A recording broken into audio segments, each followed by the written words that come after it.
ಎಲ್ಲ ಉತ್ತರ ಪ್ರದೇಶ ಬಿಹಾರದಲ್ಲಿ ಇಂಥವೆಲ್ಲ ನಡೀತವೆ ಅಂತ ಕೇಳಿದ್ವಿ ನಾವು. ಒಬ್ಬ ಪ್ರಭಾವಿ ರಾಜಕಾರಣಿ ತನಗೆ ಆಗದವರನ್ನು ಯಾರನ್ನೋ ಬಿಟ್ಟು ಮರ್ಡರ್ ಮಾಡಿಸೋದು, ಅದಾದ ನಂತರ ಆ ಸಾವಿಗೆ ನ್ಯಾಯ ಕೇಳುವುದಕ್ಕೆ ಹೊರಟಂಥ ಕುಟುಂಬಸ್ಥರನ್ನು ಎನ್ಕೌಂಟರ್ ಮಾಡಿಸೋದಕ್ಕೂ ಪ್ಲ್ಯಾನ್ ಮಾಡೋದು ಇವೆಲ್ಲ ಬಿಹಾರದಲ್ಲಿ ಉತ್ತರ ಪ್ರದೇಶದಲ್ಲಿ ನಡೀತವೆ ಅಂತ ಕೇಳಿದ್ವಿ. ದುರಂತ ಅಂದರೆ ಶಾಂತನಗರಿ ಧಾರವಾಡದಲ್ಲಿ ನಡೆದದ್ದು, ವಿದ್ಯಾಕಾಶಿ ಅನ್ನಿಸಿಕೊಂಡಂಥ ಧಾರವಾಡದಲ್ಲಿ ನಡೆದದ್ದು.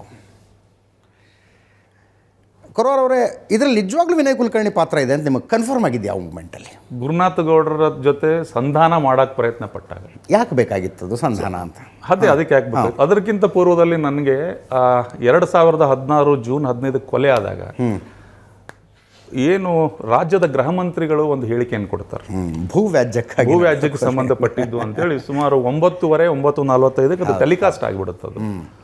ಸೊ ತದನಂತರ 10:00 ಪೊಲೀಸ್ ಕಮಿಷನರ್ ಸ್ಟೇಟ್ಮೆಂಟ್ ಕೊಡ್ತಾನೆ, ಇನ್ನೂವರೆಗೂ ನಮಗೇನು ಗೊತ್ತಾಗಿಲ್ಲ ಯಾವ ವಿಷಯಕ್ಕಾಗಿ ನಡೆದಿದೆ ಅಂತೇಳಿ, ನಾವು ಇನ್ವೆಸ್ಟಿಗೇಷನ್ ಮಾಡ್ತಾ ಇದ್ದೀವಿ ಅಂತೇಳಿ. ಸೊ ಅವಾಗ ಸ್ಟೇಟ್ಮೆಂಟ್ ಕೊಡುವಾಗ ವಿನಯ್ ಕುಲಕರ್ಣಿ ಅವರು ಎಕ್ಸಾಕ್ಟ್ ಅವ್ರ ಹಿಂದೆ ನಿಂತ್ಕೊಂಡಿದ್ರು, ಗೃಹ ಸಚಿವರ ಹಿಂದೆ ನಿಂತ್ಕೊಂಡಿದ್ರು. ಸೊ ಅದು ಒಂದು ಡೌಟ್ ಬಂತು, ಯಾರು ಹೇಳಿದ್ರು? ಕಮಿಷನರ್ ಹೇಳಿಲ್ಲ ಅಂದ್ರೆ ಹೇಳ್ತಾರೆ ಯಾರು ಇವರಿಗೆ? ಗೃಹ ಮಂತ್ರಿಗಳಿಗೆ ಯಾರಾದ್ರೂ ಒಬ್ರು ಹೇಳಬೇಕಲ್ಲ, ಒಂದು ಕಮಿಷನರ್ ಹೇಳಬೇಕು, ಇಲ್ಲ ವಿನಯ್ ಕುಲಕರ್ಣಿ ಹೇಳಬೇಕು. ಅದು ಒಂದು ಡೌಟ್. ಎರಡನೇದು, ಕೊಲೆ ನಡೆದು ಇನ್ನೂ ಒಂದು 15-20 ನಿಮಿಷ ಆಗಿಲ್ಲ, ಆ ಸ್ಪಾಟಿಗೆ ACP DCP ಇನ್ನೂ ಯಾರು ಬಂದಿರಲಿಲ್ಲ ಸರ್. ಅಲ್ಲಿ ಬರೀ ಪೊಲೀಸರು ಮಾತ್ರ ಬಂದಿದ್ರು ಆ ಮರ್ಡರ್ ಪ್ಲೇಸಿಗೆ. ಅಷ್ಟರಲ್ಲೇ ವಿನಯ್ ಕುಲಕರ್ಣಿ ಮನೆಗೆ ಸೆಕ್ಯೂರಿಟಿ ಕೊಟ್ಬಿಟ್ಟಿದ್ರು. ಸೊ ಇವೆಲ್ಲವೂ ನನಗೆ ಡೌಟ್ ಬರೋಕ್ಕೆ ಸ್ಟಾರ್ಟ್ ಆಯಿತು ಸರ್. ನಾನು ಇವನ್ನ ಹೆಕ್ಕಿ ತೆಗೆದೆ, ಇವೆಲ್ಲ ತೆಗೆದು ನೋಡಿದಾಗ ನನಗೆ ಡೌಟ್ ಬರೋಕ್ಕೆ ಸ್ಟಾರ್ಟ್ ಆಯಿತು. ಆಮೇಲೆ ಈ ಕೊಲೆಯ ಪ್ರಕರಣದಲ್ಲಿ ಯಾರು ಬಂಧಿತರಾಗಿದ್ರಲ್ಲ ಅವರು ಫೇಸ್ಬುಕ್ಗಳಲ್ಲಿ ಚೆಕ್ ಮಾಡಿ ನೋಡಿದಾಗ ಪ್ರತಿ 4 ಪೋಸ್ಟ್ಗಳಲ್ಲಿ 1 ಪೋಸ್ಟ್ ಇವ್ರ ಜೊತೆನೇ ಇರ್ತಿತ್ತು ಅವ್ರದ್ದು. ಪ್ರತಿ 4 ಪೋಸ್ಟ್ಗಳಲ್ಲಿ 1 ಪೋಸ್ಟ್ ವಿನಯ್ ಕುಲಕರ್ಣಿ ಜೊತೆ ಇರ್ತಿತ್ತು. ಅದ್ರ ಮೇಲೆ ನಾನು ಇವರೇ ಮಾಡಿದಾರಂತ ನಾನು ಹೋಗಲಿಲ್ಲ, ನನಗೊಂದು ಅನುಮಾನ ಇತ್ತು, ಇವ್ರು ಮಾಡಿರ್ಬೋದು, ಇವ್ರ ಕೈ ಇರ್ಬೋದು. ಯಾಕಂತ ಕೇಳಿದ್ರೆ ಯೋಗೇಶ್ ಗೌಡ್ಗೆ ಅವ್ರ ಊರಲ್ಲಿ ಏನು ಜಗಳ ಪಗಳ ಆದವು ಮೊರಬ್ ಗ್ರಾಮದಲ್ಲಿ, ಅದನ್ನು ಬಿಟ್ಟು ಬಂದು ಇವ್ರು ತೋಟದ ಮನೆಯಲ್ಲಿ ವಾಸ ಮಾಡಕತ್ರು. ಅದರಿಂದೆಲ್ಲ ದೂರ ಹೋಗಿದ್ರು. ರಾಜಕಾರಣಕ್ಕೆ ಬಂದ, ಗ್ರಾಮ ಪಂಚಾಯತಿ ಗೆದ್ದ, ಆಮೇಲೆ ತಾಲೂಕ್ ಪಂಚಾಯತಿ ಗೆದ್ದ, ಅಧ್ಯಕ್ಷ ಆದ, ಜಿಲ್ಲಾ ಪಂಚಾಯತ್ ಗೆದ್ದ. ಅವನು ಒಂದು ತನ್ನದೇ ಆದಂಥ ದಾರಿಗೆ ಬಂದುಬಿಟ್ಟಿದ್ದ ಸರ್ ಅವನು. ಸೊ ಹಾಗಾಗಿ ಆ ಏನು ಹಿಂದೆ ನಡೆದಂಥ ಘಟನೆಗಳಿದ್ದವು ಎಲ್ಲವೂ ಅವರು ದೂರದ ಸಂಬಂಧಿಕರಾಗಿದ್ದರಿಂದ ಎಲ್ಲವೂ ಸೇರಿ ಹಿರಿಯರು ಸೇರಿ ಕಾಂಪ್ರಮೈಸ್ ಮಾಡಿಸಿ ಮುಗಿಸ್ಬಿಟ್ಟಿದ್ರು. ಯೋಗೇಶ್ ಗೌಡನ ಕೊಲೆ ಇನ್ನೊಂದು ಏನಾಗ್ಬಿಡ್ತು, ಆ ಒಂದು ಆಡಿಯೋ ಆಮೇಲೆ ಯಾರಿಗೂ ಸಿಗಲಿಲ್ಲ ಸರ್. ಅದು ಏನು ಈ ಜಡ್ಪಿಯಲ್ಲಿ ಮೀಟಿಂಗ್ ಆಗುತ್ತಲ್ಲ, ಆ ಜಡ್ಪಿ ಫೆಬ್ರವರಿಯಲ್ಲಿ 2016 ಫೆಬ್ರವರಿಯಲ್ಲಿ ಜಡ್ಪಿಯಲ್ಲಿ ಏನು ಮೀಟಿಂಗ್ ಆಗುತ್ತೆ, ಆ ಜಡ್ಪಿ ಮೀಟಿಂಗ್ ಒಳಗಡೆ ಅಲ್ಲಿ ಯೋಗೇಶ್ ಗೌಡರಿಗೆ ಅವ್ರಿಗೂ ನೀರಿಗೆ ಸಂಬಂಧಪಟ್ಟ ಹಾಗೆ ಅವರ ಗ್ರಾಮ, ಅವರ ಸುತ್ತಮುತ್ತಲು ಜಡ್ಪಿ ಕ್ಷೇತ್ರದ ಗ್ರಾಮಗಳಿಗೆ ಸರಿಯಾಗಿ ಕುಡಿಯುವ ನೀರಿನ ಪೂರೈಕೆ ಆಗ್ತಾ ಇಲ್ಲ, ಅಲ್ಲಿ ನೀರಿನ ಟ್ಯಾಂಕ್ಗಳು ಇಲ್ಲ, ಮತ್ತು ಈ ಹೊರಗಡೆಯಿಂದ ಸಪ್ಲೈ ಮಾಡುವಂಥ ನೀರಿನ ಟ್ಯಾಂಕ್ಗಳ ವ್ಯವಸ್ಥೆ ಸರಿ ಆಗ್ತಾ ಇಲ್ಲ ಅಂತೇಳಿ ಅವಾಗ ಭಾಳ ಒಂದು ಬಿಸಿಲಿತ್ತು. ಫೆಬ್ರವರಿ ಅಲ್ಲ, ಏಪ್ರಿಲ್ ಇರ್ಬೋದು, ಏಪ್ರಿಲ್ ಒಳಗಡೆ ಭಾಳ ಬಿಸಿಲಿತ್ತು. ಸೊ ಹಾಗಾಗಿ ಅವಾಗೇನಾಯಿತು, ಮಾತಾಡುವಾಗ ಯೋಗೇಶ್ ಗೌಡರು ಮಾತಿನ ಭರಾಟೆಯಲ್ಲಿ ಜೋರಾಗಿ ಮಾತಾಡಿದರು. ಇವರು ವಿನಯ್ ಕುಲಕರ್ಣಿ ನೀನು ಕೈ ಮಾಡಿ ಮಾತಾಡಬೇಡ ನನಗೆ ನೀನು ಅಂತೇಳಿ. ಅವರು ನಾನು ಪ್ರಶ್ನೆಯನ್ನು ಕೇಳ್ತಾ ಇದ್ದೀನಿ CEO ಅವ್ರಿಗೆ ಅಂತ ಇವನು. ಸೊ ಒಬ್ರಿಗೊಬ್ರಿಗೆ ಗಲಾಟೆ ಆಯಿತು. ಅವಾಗ ಏನಾಗ್ಬಿಡ್ತು, ನೀನು ನೋಡ್ಕೋತೀನಿ ಅಂತ ಇವರು, ನೀನು ನೋಡ್ಕೋತೀನಿ ಅಂತ ಅವರು. ಅದು ಹೋಯ್ತು ಸರ್, ಅದು ಹಾಗೆ ಪತ್ರಿಕೆಗಳಲ್ಲೂ ಕೂಡ ಬಂತು. ಸೊ ಅದು ಒಂದು ಡೌಟ್ ಇತ್ತು ಸರ್, ಇಲ್ಲಿಂದ ಇವ್ರು ಏನಾದರೂ ಪರ್ಸ್ನಲ್ ಆಗಿ ತೊಗೊಂಡ್ರ ಅಂತೇಳಿ. ಅದು ಮುಂದೆ ಹಾಗೆ ಆಯ್ತು. ಅದನ್ನು ಆ ಘಟನೆ ಏನಾಯಿತು, ಜಡ್ಪಿ ಇದರಲ್ಲಿ ನೀರಿಗಾಗಿ ನಡೆದಂಥ ಜಗಳ, ಅಲ್ಲಿ ವಿನಯ್ ಕುಲಕರ್ಣಿ ಅವರು ಭಾಳ ಪರ್ಸ್ನಲ್ ಆಗಿ ತೊಗೊಂಡ್ರು ಅನಿಸುತ್ತೆ. ಕಾರಣ ಇಷ್ಟೇ, ಯೋಗೇಶ್ ಗೌಡರು ಪಂಚಮಸಾಲಿ ಸಮುದಾಯಕ್ಕೆ ಸೇರಿದವರು, ವಿನಯ್ ಕುಲಕರ್ಣಿ ಅವರು ಪಂಚಮಸಾಲಿ ಸಮುದಾಯಕ್ಕೆ ಸೇರಿದವರು. ಒಂದೇ ಸಮುದಾಯದವನು ಮತ್ತೊಬ್ಬ ಲೀಡರ್ ಬೆಳೆದು ಬಂದು, ಅದು ಭಾರತೀಯ ಜನತಾ ಪಕ್ಷದಲ್ಲಿ ಇದ್ಕೊಂಡು ಬೆಳೆದು ಬಂದರೆ ನಾನು ಅವ್ನು ಪರ್ಮನೆಂಟಾಗಿ MLA ಉಳ್ಕೊಂಡು ಬಿಡ್ತಾನೆ, ನನಗೆ ವಿರೋಧಿ ಆಗಿಬಿಡ್ತಾನೆ, ಅವನು ಬೇಡ ಅಂತೇಳಿ ಮುಗಿಸ್ಬೇಕು ಅಂತ ಪ್ಲ್ಯಾನ್ ಮಾಡಿರ್ಬೋದು ಸರ್. ಇದು ಚಾರ್ಜ್ ಶೀಟಲ್ಲೂ ಕೂಡ ಹಾಗೆ ಬಂದಿದೆ ಅದು. ಈ ಕೇಸಿನಲ್ಲಿ ಮೋಸ್ಟ್ ಇಂಟ್ರೆಸ್ಟಿಂಗ್ ಥಿಂಗ್ ನನಗೆ ಅನ್ಸೋದು, ಕೊಲೆ ಆಗುವ ಹಿಂದಿನ ದಿವಸ ನೀನು ಮರ್ಡರ್ ಆಗ್ತೀಯ ಅಂತ ಒಂದು ಪತ್ರ ಬರುತ್ತೆ ಯೋಗೇಶ್ ಗೌಡ. ಹೌದು, ವಿನಯ್ ಕುಲಕರ್ಣಿ ನಿನ್ನ ಮರ್ಡರ್ ಮಾಡೋದಕ್ಕೆಲ್ಲ ವ್ಯವಸ್ಥೆ ಮಾಡ್ಕೊಂಡಿದ್ದಾರೆ. ಹೌದು. ಈ ಕೊಲೆಯ ಆರೋಪಿ ನಂಬರ್ 1 ಮೊದಲು ಯಾರಿದ್ರು? ಬಸವರಾಜ್ ಮುತ್ತಿಗಿ. ಬಸವರಾಜ್ ಮುತ್ತಿಗಿ ಕನ್ನಡ ರಕ್ಷಣಾ ವೇದಿಕೆಯಲ್ಲೂ ಕೆಲಸ ಮಾಡಿದವರು, ವಕೀಲರು ಆಗಿದ್ದರು, ಯುವ ವಕೀಲರ ಸಂಘದ ಯುವ ರಾಜ್ಯಾಧ್ಯಕ್ಷರು ಆಗಿದ್ದರು ಅವರು. ಸೊ ಅವ್ರಿಗೇನಾಗುತ್ತೆ, ಇದರಲ್ಲಿ ಅವರು ಭಾಗಿಯಾಗ್ತವ್ರು. ಅವರು ಒಂದು ವಿನಯ್ ಕುಲಕರ್ಣಿ ಮೇಲಿನ ಪ್ರೀತಿಗೋ ಮತ್ತು ಅದಕ್ಕೂ ಗೊತ್ತಿಲ್ಲ. ಅವ್ರು ಹೇಳ್ತಾರೆ, ನಾನು ಅವ್ನ ಮೇಲೆ ಭಾಳ ಅಪಾರವಾದ ಗೌರವ ಇತ್ತು, ಪ್ರೀತಿ ಇತ್ತು, ನಾನು ಇಮೋಷ್ನಲ್ಲಿ ಅವ್ರ ಜೊತೆ ಅಟ್ಯಾಚ್ ಆಗಿಬಿಟ್ಟೆ ಇದರಲ್ಲಿ ಅಂತೇಳಿ. ಆವಾಗ ಅವನಿಗೆ ಯೋಗೇಶ್ ಗೌಡನ ಕೊಲೆ ಮಾಡಿಸೋ ಮನಸ್ಸು ಬರೋದಿಲ್ಲ. 6ನೇ ತಾರೀಕಿಗೆ ಒಂದು ಪತ್ರ ಬರೀತಾನೆ ಅವನು, ಗೌಡ್ರ ನಿಮ್ಮ ಜೀವಕ್ಕೆ ಕೂತಿದೆ, ಹುಷಾರಾಗಿರಿ. ನಿಮ್ಮ ಅಣ್ಣನ ಮರ್ಡರ್ ಹೆಂಗೆ ಮಾಡಿಸಿದ್ರು ವಿನಯ್ ಕುಲಕರ್ಣಿ ಅವರು, ಎಚ್ ಕೆ ಪಾಟೀಲ್ರು, ಅದೇ ಥರ ನಿಮ್ಮ ಮರ್ಡರ್ ಆಗ್ಬೋದು, ಹುಷಾರಾಗಿರ್ರಿ ಅಂತೇಳಿ ಬರೀತಾರೆ. ಅದು ಆ ಒಂದು ಪೋಸ್ಟ್ಮನ್ನ ಕಣ್ತಪ್ಪಿನಿಂದಾಗಿ ಅವನ ಸ್ಟೇಟ್ಮೆಂಟಲ್ಲಿದೆ. ಪೋಸ್ಟ್ಮನ್ನ 6ನೇ ತಾರೀಕಿಗೆ ಪೋಸ್ಟ್ ಆಗಿದೆ, 7ಕ್ಕೆ ಬಂದಿದೆ, ಪೋಸ್ಟಿಗೆ ಬಂದಿದೆ, 7 ಇಲ್ಲ 8ಕ್ಕಾದ್ರೂ ರೀಚ್ ಆಗ್ಬೇಕದು. ಅದು 14ನೇ ತಾರೀಕು ಬೆಳಿಗ್ಗೆ ಅವ್ರ ಮನೆಗೆ ರೀಚ್ ಆಗುತ್ತೆ. ಅವ್ನು ಪೋಸ್ಟ್ಮನ್ ಹೇಳ್ತಾನೆ, ಇಲ್ಲ ನಮ್ಮ ಕಣ್ ತಪ್ಪಿನಿಂದಾಗಿ ನಮ್ಗೆ ಕೊಡೋಕ್ಕಾಗಿಲ್ಲ ಅಂತೇಳಿ. 14ಕ್ಕೆ ನೋಡಿದಾಗ ಅದನ್ನ ಏನು ಯೋಗೇಶ್ ಗೌಡ ಅವ್ರ ಅಣ್ಣರ ಹತ್ರ ಡಿಸ್ಕಸ್ ಮಾಡಿದ್ದಾರೆ, ಮತ್ತು ಯೋಗೇಶ್ ಗೌಡರ ಹೆಂಡತಿ ತಮ್ಮನ ಹೆಂಡತಿ ಹತ್ರನೂ ಡಿಸ್ಕಸ್ ಮಾಡಿದ್ದಾರೆ. ಅವಳು ಒಂದು ಮಗಳ ಥರ ಇದ್ಲು ಅವಳಿಗೆ. ಡಿಸ್ಕಸ್ ಮಾಡಿದಾಗ ನೆಕ್ಸ್ಟ್ ಡೇ ಇವ್ರು ಗುರುನಾಥ ಗೌಡರು ಊರಲ್ಲಿ ಇರಲಿಲ್ಲ, ನಾನು ರಾತ್ರಿ ಬರ್ತೀನಿ, ನಾಳೆ ಬೆಳಗ್ಗೆ ಡಿಸ್ಕಸ್ ಮಾಡಿ ಪೊಲೀಸ್ ಸ್ಟೇಷನ್ಗೆ ಹೋಗಿ ಒಂದು ಕಂಪ್ಲೇಂಟ್ ಕೊಟ್ಬಿಡೋಣ ಅಂತ ಗುರುನಾಥ ಗೌಡರು ಹೇಳಿದರು ಸರ್ ಅವ್ರಿಗೆ. ಗುರುನಾಥ ಗೌಡರು ಸ್ಟೇಟ್ಮೆಂಟಲ್ಲಿ ಕೂಡ ಹೇಳಿದ್ದಾರೆ. ಸೊ ಆ ಪತ್ರ ಸರಿಯಾಗಿ ಅವನು ಗಮನಿಸಿದ್ರೆ ಇವತ್ತು ಬಚಾವಾಗ್ಬೋದಿತ್ತು ಏನಂತೇಳಿ. ಆ ಪತ್ರನೇ ಇವತ್ತು ಮುತ್ತಿಗೆ ಅಪ್ರೂವರ್ ಆಗಕ್ಕೂ ಕೂಡ ಕಾರಣ ಆಯಿತು. ಮುತ್ತಿಗೆ ಹೇಳ್ತಿರೋದು ಸತ್ಯ ಅಂತೇಳಿ ಕೋರ್ಟ್ ಒಪ್ಕೊಳ್ಳೋಕ್ಕೂ ಕೂಡ ಅದೇ ಒಂದು ಪತ್ರ ಕಾರಣ ಆಯಿತು ಅಂತ. ಈ ಕೇಸಿನ ಡೀಟೇಲ್ಸ್ ಇಲ್ಲದೇ ಇರುವವರಿಗೆ ಸ್ವಲ್ಪ ಕನ್ಫ್ಯೂಸ್ ಆಗ್ಬೋದು. ಇದು ಯಾವ ವ್ಯಕ್ತಿ ನಾನೇ ಯೋಗೇಶ್ ಗೌಡರನ್ನ ಕೊಲೆ ಮಾಡಿದ್ದು ಅಂತ ಹೋಗಿ ಪೊಲೀಸರ ಮುಂದೆ ಸರೆಂಡರ್ ಆದನೋ ಆ ವ್ಯಕ್ತಿ ಕೊಲೆ ನಡೆಯುವುದಕ್ಕಿಂತ 6-7 ದಿನಗಳ ಮೊದಲು ಒಂದು ಪತ್ರ ಬರೆದಿರ್ತಾನೆ ಕೊಲೆಯಾಗುವ ವ್ಯಕ್ತಿಗೆ, ನಿನ್ನನ್ನು ಮರ್ಡರ್ ಮಾಡಿಸೋದಕ್ಕೆ ವಿನಯ್ ಕುಲಕರ್ಣಿ ಎಲ್ಲ ತಯಾರಿ ಮಾಡ್ಕೊಂಡಿದ್ದಾರೆ ಅಂತ. ಪತ್ರ ಬಂದ ಮಾರನೇ ದಿವಸವೇ ಕೊಲೆ ಆಗುತ್ತೆ. ಪೊಲೀಸರು ಆ ಪತ್ರದ ವಿಷಯ FIR ಅಲ್ಲಿ ತರೋದೇ ಇಲ್ಲ, ಇನ್ವೆಸ್ಟಿಗೇಷನ್ನೇ ಮಾಡಲಿಲ್ಲ. ಕಂಪ್ಲೇಂಟ್ FIR ರಿಜಿಸ್ಟರ್ ಮಾಡುವಾಗ ಮಲ್ಲಮ್ಮ ಅದು ಯಾವ ಗಾಡಿಯಲ್ಲಿ ಯೋಗೇಶ್ ಗೌಡ ಅವತ್ತು ಪತ್ರ ಇಟ್ಕೊಂಡಿದ್ದ ಆ ಗಾಡಿಯಲ್ಲಿ ಮಲ್ಲಮ್ಮ ಬರ್ತಾಳೆ. ಸೊ ಬಂದಾಗ ಆ ಕಂಪ್ಲೇಂಟ್ ಕೊಡೋದೇನು ಬರುತ್ತೆ ಅವಾಗ ಸ್ಟೇಷನಲ್ಲಿ ನಡೀತದೆ. ಅದು ಗುರುನಾಥ ಗೌಡರು, ಮಲ್ಲಮ್ಮ, ಅವ್ರ ಹಜರತ್ ಅಲಿ ಅಂತ ಒಬ್ಬ ಡ್ರೈವರು, ಆಮೇಲೆ ಈ ಪ್ರಕರಣದಲ್ಲಿ ಪ್ರತ್ಯಕ್ಷ ಸಾಕ್ಷಿಯಾಗಿದ್ದಂಥ ಗುಡುಗಂಟೆ ಅಂತೇಳಿ ಒಬ್ಬರು ಡಾಕ್ಟರ್, ಕಂಪ್ಲೇಂಟ್ ಅವರೇ ಬರೀತಾರೆ ಅದನ್ನು. ಡಾಕ್ಟ್ರಿಗೆ ಬಂದು ಇಲ್ಲಿ ಹಾಸ್ಟೆಲ್ ಆಗಿದ್ದಾರೆ, ನ್ಯಾಯಾಲಯ ಅವ್ರ ಮೇಲೆ ಫರ್ಜೂರಿ ಕೇಸ್ ದಾಖಲು ಮಾಡೋ ನಿನ್ನೆ ರಿಜಿಸ್ಟರ್ಗೆ ಆದೇಶ ಮಾಡಿದೆ.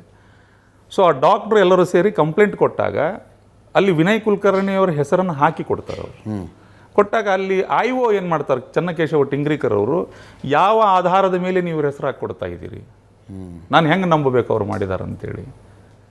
ಕೊಟ್ಟ ಕಂಪ್ಲೇಂಟನ್ನು ತಗೊಂಡು ಇನ್ವೆಸ್ಟಿಗೇಷನ್ ಮಾಡಬೇಕಾಗಿದ್ದು ಒಬ್ಬ IOನ ಕರ್ತವ್ಯ.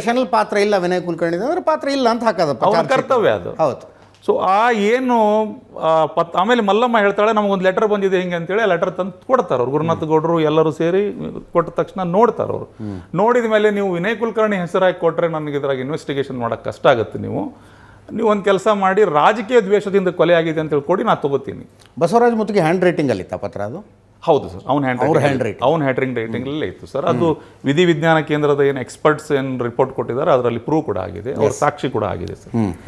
ಸೊ ಆ ಲೆಟರ್ ಕೊಟ್ಟ ಮೇಲೂ ಕೂಡ ಅವತ್ತು ಆ ಲೆಟರನ್ನು ತಗೊಳ್ಳೋದಿಲ್ಲ ಅವ್ರು ತಗೋತಾರೆ, ತಮ್ಮ ಹತ್ರ ಇಟ್ಕೋತಾರೆ.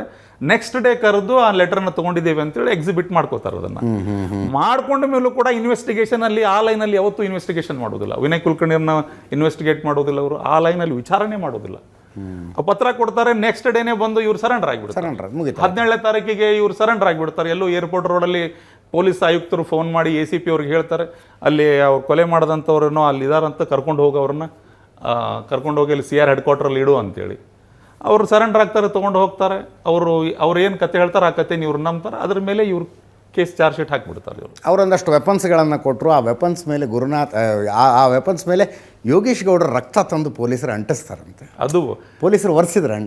ನಾನು ಈ ಪ್ರಕರಣವನ್ನು ಗಂಭೀರವಾಗಿ ಮಾಧ್ಯಮದಲ್ಲಿ ಎತ್ಕೊಂಡಾಗಿನಿಂದಲೂ ಧಾರವಾಡ ಪೊಲೀಸರು ಮಾಡಿದ ಕೆಲಸವನ್ನು ಪ್ರಶ್ನೆ ಮಾಡ್ತಾನೇ ಇದ್ದೀನಿ. ಚೀತು ಅಂತೀನಿ ನಾನು ಅದಕ್ಕೆ. ಒಬ್ಬ ರಾಜಕಾರಣಿಯ ಮನೆಯ ಜೀತದಾಳಗಳ ರೀತಿಯಲ್ಲಿ ಪೊಲೀಸರು ಕೆಲಸ ಮಾಡಬಾರ್ದು.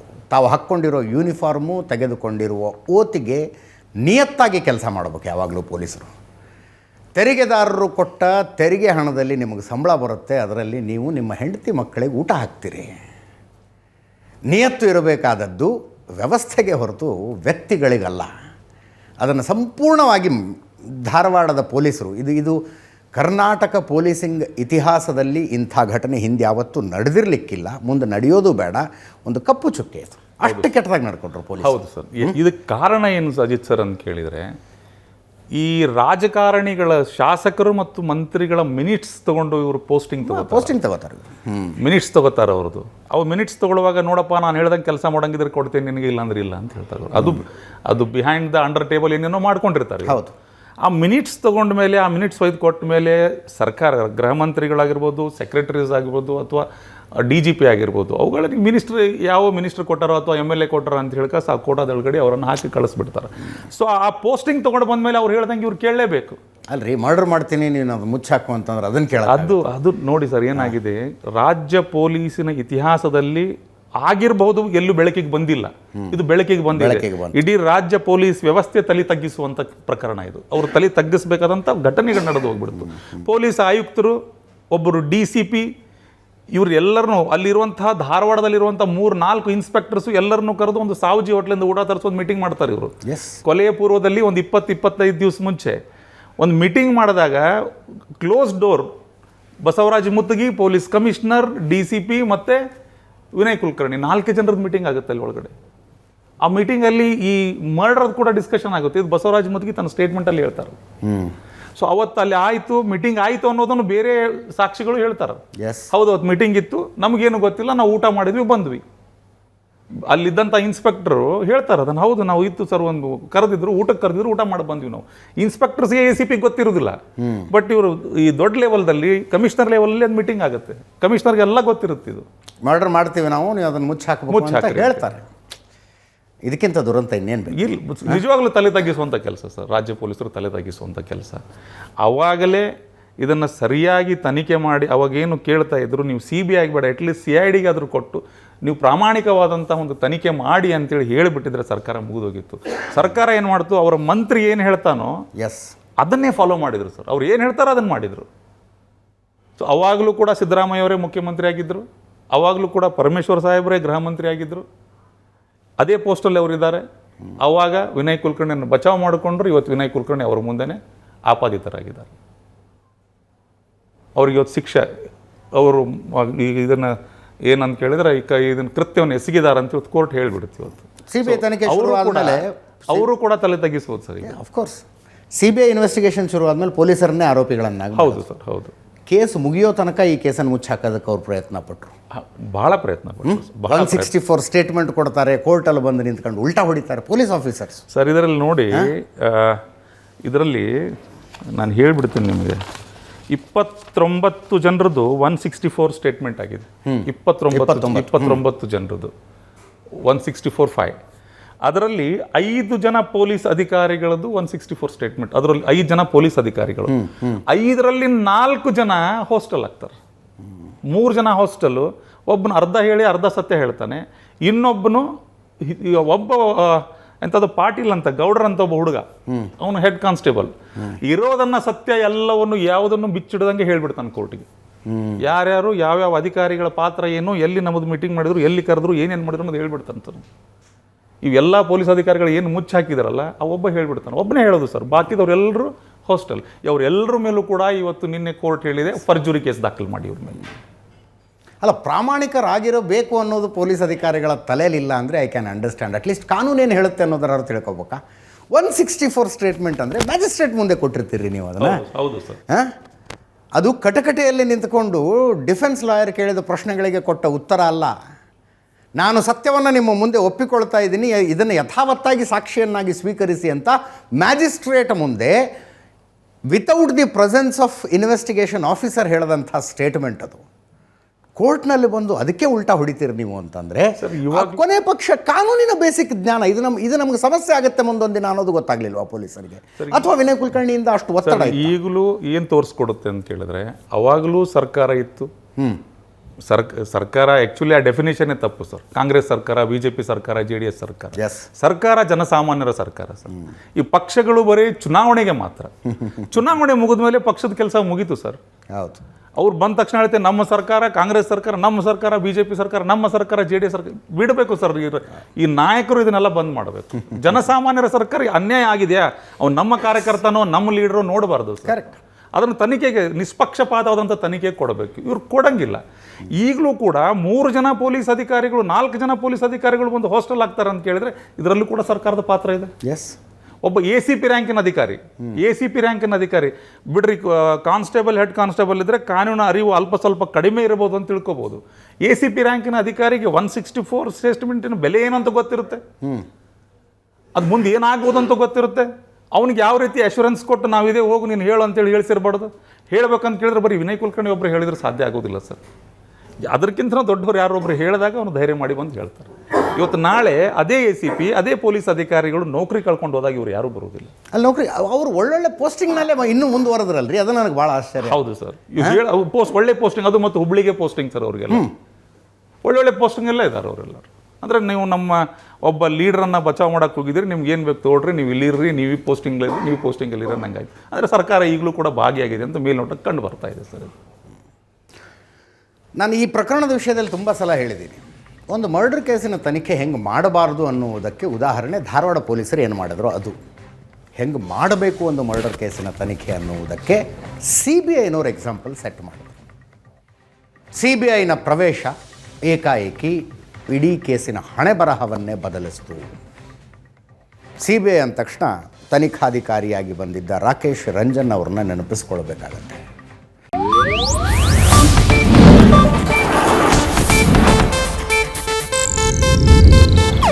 ಇದು ಏಷ್ಯಾನೆಟ್ ನ್ಯೂಸ್ ನೆಟ್ವರ್ಕ್ ಪ್ರಸ್ತುತಿ.